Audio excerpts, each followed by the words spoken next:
स्वागत आप सभी का ब्रेकिंग न्यूज चैनल में एक बार फिर से। तो आइए जानते हैं देश दुनिया की तमाम बड़ी खबरों को। पर उससे पहले आपसे निवेदन है कि आप इस वीडियो को लाइक कर दें, शेयर कर दें ताकि हमारा हौसला बढ़ता रहे। देश में कोरोना संक्रमित मरीजों का आंकड़ा 36,21,506 के पार, अब तक 64,725 की मौत। जी हां, देश और दुनिया में कोरोना के केस लगातार बढ़ते ही जा रहे हैं। ताजा आंकड़ों के मुताबिक देश में अब तक 36,21,506 संक्रमण के मामले सामने आ चुके और एक्टिव केस 7,84,988 हैं, जिसमें से अभी तक 64,725 लोग अपनी जान गंवा चुके। वहीं इसके बीच अच्छी खबर ये भी है कि अब तक 27,81,499 संक्रमित मरीज ठीक भी हो चुके। दुनिया भर में कोरोना वायरस की वजह से कुल 8,48,996 लोगों की जान जा चुकी है, जबकि वायरस से संक्रमित लोगों की संख्या 2,52,76,178 हो गई है। इनमें एक्टिव केस 68,15,195 हैं और खुशी की बात यह है कि अब तक 1,76,36,984 लोग ठीक हो चुके हैं। प्रधानमंत्री नरेंद्र मोदी ने मन की बात में देश से की लोकल खिलौने बनाने की अपील। जी हां, प्रधानमंत्री नरेंद्र मोदी ने 68वीं बार रेडियो पर मन की बात कार्यक्रम के जरिए देश को संबोधित किया। पीएम मोदी हर महीने के अंतिम रविवार को राष्ट्र को संबोधित करते हैं। इस दौरान उन्होंने आत्मनिर्भर भारत पर बल देने के लिए देशवासियों से लोकल खिलौने के उपयोग से लेकर बनाने तक बल देने की अपील की। यह बहुत आवश्यक है कि हमारी आज की पीढ़ी, हमारे विद्यार्थी आजादी की जंग, हमारे देश के नायकों से परिचित रहें। कुछ दिन पहले ही आपने शायद टीवी पर एक बड़ा भावुक करने वाला दृश्य देखा होगा, जिसमें बीड़ पुलिस अपने साथी डॉग रॉकी को पूरे सम्मान के साथ आखिरी विदाई दे रही थी। रॉकी ने 300 से ज्यादा केसों को सुलझाने में पुलिस की मदद की थी। हमारी सेनाओं में, हमारे सुरक्षा बलों के पास ऐसे कितने ही बहादुर डॉग्स हैं जो देश के लिए जीते हैं और देश के लिए अपना बलिदान भी देते हैं। कितने ही बम धमाकों को, कितनी ही आतंकी साजिशों को रोकने में ऐसे डॉग्स ने बहुत अहम भूमिका निभाई। कुछ समय पहले मुझे देश की सुरक्षा में डॉग्स की भूमिका के बारे में बहुत विस्तार से जानने को मिला। पीएम मोदी ने कहा कि अगर आपको गुजरात में सरदार वल्लभ भाई पटेल के स्टैच्यू ऑफ यूनिटी जाने का अवसर मिला होगा और कोविड के बाद जब वो खुलेगा और आपको जाने का अवसर मिलेगा, तो वहाँ एक यूनिक प्रकार का पोषण पार्क बनाया गया है। पोषण का मतलब केवल इतना ही नहीं होता कि आप क्या खा रहे हैं, कितना खा रहे हैं, कितनी बार खा रहे हैं। इसका मतलब है आपके शरीर को कितने जरूरी पोषक तत्व मिल रहे हैं। पूरे देश में सितंबर महीने को पोषण माह, न्यूट्रिशन मंथ के रूप में मनाया जाएगा। पीएम मोदी ने कहा है कि एक ऐप है कुटू की। ये छोटे बच्चों के लिए ऐसा इंटरैक्टिव ऐप है जिसमें गानों और कहानियों के जरिए बात बात में ही बच्चे मैथ, साइंस में बहुत कुछ सीख सकते हैं। इसमें एक्टिविटी भी है, खेल भी है। आज जब हम देश को आत्मनिर्भर बनाने का प्रयास कर रहे हैं, तो हमें पूरे विश्वास के साथ आगे बढ़ना है। हर क्षेत्र में देश को आत्मनिर्भर बनाना है। मैं देश के युवा टैलेंट से कहता हूं, आप भारत में भी गेम्स बनाइए, भारत के भी गेम्स बनाइए। कहा भी जाता है लेट द गेम्स बिगिन। तो चलो खेल शुरू करते हैं। खिलौना वो हो जिसकी मौजूदगी में बचपन खिले भी, खिलखिलाए भी। हम ऐसे खिलौने बनाए जो पर्यावरण के लिए भी अनुकूल हो। भारत के कुछ क्षेत्र खिलौने के केंद्र के रूप में भी विकसित हो रहे हैं। खिलौने ने धन का, संपत्ति का, जरा बड़प्पन का प्रदर्शन कर लिया, लेकिन उस बच्चे की क्रिएटिविटी, स्पिरिट को बढ़ने और संवारने से रोक दिया। खिलौना तो आ गया पर खेल खत्म हो गया और बच्चे का खिलौना भी खो गया। एक तरफ से बाकी बच्चों से भेद का भाव उसके मन में बैठ गया।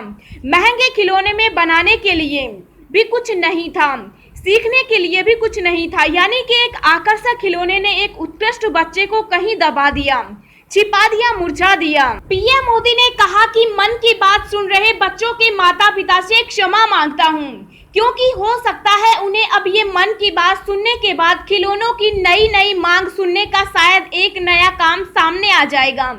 पीएम मोदी ने कहा कि किसानों की शक्ति से ही तो हमारा जीवन, हमारा समाज चलता है। हमारे पर्व किसानों के परिश्रम से ही रंग बिरंगे बनते हैं। पीएम मोदी बोले, अन्नदाता को नमन करता हूं, किसान को नमन करता हूं। हमारे देश में इस बार खरीफ की फसल की बुआई पिछले साल के मुकाबले 60% ज्यादा हुई है। मैं इसके लिए देश के किसानों को बधाई देता हूं, उनके परिश्रम को नमन करता हूं। पीएम मोदी ने कहा कि देश में हो रहे हर आयोजन में जिस तरह का संयम और सादगी इस बार देखी जा रही है वो अभूतपूर्व है। आमतौर पर ये समय उत्सव का होता है, जगह जगह मेले लगते हैं, धार्मिक पूजा पाठ होते हैं। कोरोना के इस संकट काल में लोगों में उमंग तो है, उत्साह भी है, लेकिन हम सबको मन को छू जाए वैसा अनुशासन भी है। दोस्तों, अगली खबर जानने से पहले आपसे एक रिक्वेस्ट है कि इस वीडियो को बनाने में मुझे बहुत ज्यादा मेहनत लगती है, तो इस मेहनत के लिए वीडियो को एक छोटा सा लाइक जरूर करें। अब राज्य नहीं लगा सकेंगे लोकल, लॉकडाउन लेनी होगी केंद्र सरकार से इजाजत। जी हां, केंद्र सरकार ने अनलॉक 4 के दिशा निर्देश जारी कर दिए हैं। इस दौरान क्या खुलेगा और क्या बंद रहेगा, इसकी जानकारी देने के साथ साथ एक अहम फैसला भी लिया गया है। गाइडलाइन में बताया गया है कि राज्य और केंद्र शासित प्रदेश अपनी मर्जी से कोई लोकल लॉकडाउन नहीं लगा सकेंगे, सिर्फ कंटेनमेंट जोन में ऐसा किया जा सकेगा। मतलब 1 सितंबर से जो अनलॉक 4 होगा उसके लागू होने के बाद कंटेनमेंट जोन के बाहर किसी भी इलाके में राज्य सरकार लॉकडाउन नहीं लगा सकेगी। केंद्र ने साफ किया है कि कंटेनमेंट जोनों में अभी 30 सितंबर तक लॉकडाउन ही रहेगा। चीन ने एलएसी पर भारी संख्या में सेना तैनात की है, जो समझ से परे है। एस जयशंकर, जी हां, भारत के विदेश मंत्री एस जयशंकर ने हिंदुस्तान टाइम्स से खास बातचीत में कहा है कि भारत चीन को अगर वास्तविक नियंत्रण रेखा पर शांति चाहिए तो पिछले समझौतों का पालन करना होगा। इस सवाल के जवाब में कि पूर्वी लद्दाख में फिलहाल तनाव की स्थिति कैसी है, जयशंकर ने कहा, हम कूटनीतिक और सैन्य माध्यमों से चीन के संपर्क में हैं। हमारे दृष्टिकोण में 2 बात अनिवार्य रूप से शामिल हैं। एक है कि 1993 से लेकर अब तक हम चीन के साथ समय समय पर कुछ समझौते करते आए हैं, जिसकी वजह से तय हुआ कि वास्तविक नियंत्रण रेखा पर दोनों पक्ष न्यूनतम बल तैनात रखेंगे। हालांकि अभी यह स्थिति नहीं है, क्योंकि चीन ने बड़ी संख्या में एलएसी पर सेना तैनात की है और हम यह समझ नहीं पा रहे हैं कि ऐसा क्यों हो रहा है। स्पष्ट रूप से अगर हम सीमा पर शांति चाहते हैं तो हमें उन समझौतों का पालन करना होगा। सितंबर महीने में इतने दिन बंद रहेंगे बैंक। जी हां, अगर बैंक से जुड़ा आपका कोई काम अगले महीने सितंबर के लिए बचा है तो आपको सबसे पहले सितंबर 2020 में बैंकों की छुट्टी के बारे में जानकारी होनी चाहिए। सितंबर महीने में बैंक जाने से पहले आप अगले महीने के बैंक हॉलीडेज की लिस्ट जरूर देख लें, ताकि आपको वहां जाकर वापस न आना पड़े। चाहे सरकारी योजनाओं का लाभ लेना हो या फिर लेन देन की प्रक्रिया हो, आपको अपने बैंक जाना पड़ता है। बैंक जाने से पहले अगर आपके पास बैंकों की छुट्टी की लिस्ट होगी तो आपको काम में आसानी होगी। सितंबर 2020 में बैंकों की छुट्टी पर नजर डालें तो 2 सितंबर को बैंक बंद रहेंगे। बैंकों में नारायण गुरु जयंती की छुट्टी होगी। गंगटोक, कोची और तिरुवनंतपुरम में बैंक बंद रहेंगे।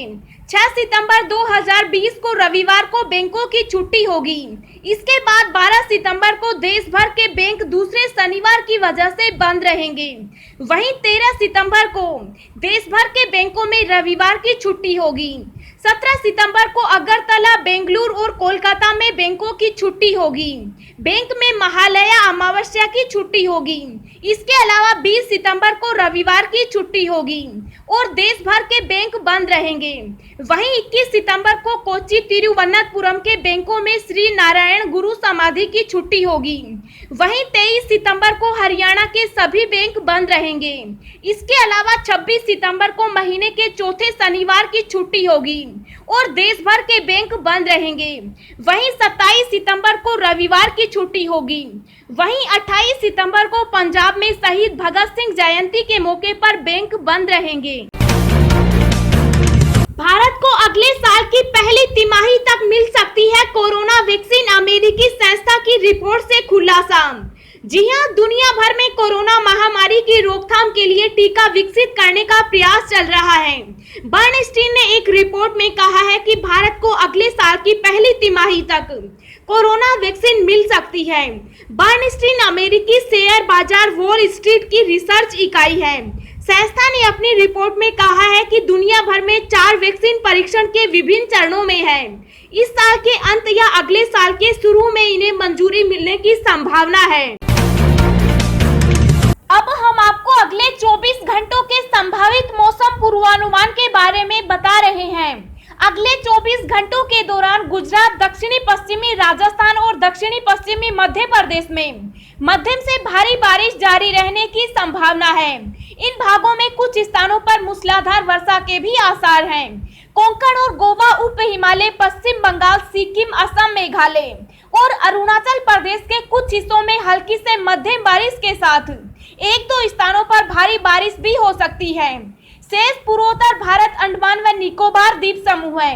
लक्षद्वीप, पूर्वी राजस्थान, हिमाचल प्रदेश और उत्तराखंड के कुछ हिस्सों में हल्की से मध्यम बारिश होने की संभावना है। तमिलनाडु में भी कुछ स्थानों पर वर्षा हो सकती है। पश्चिम बंगाल, हरियाणा के कुछ हिस्सों, पंजाब, पश्चिमी उत्तर प्रदेश, विदर्भ, पश्चिम के शेष हिस्सों में, तेलंगाना, आंध्र प्रदेश और आंतरिक कर्नाटक में हल्की बारिश के आसार हैं।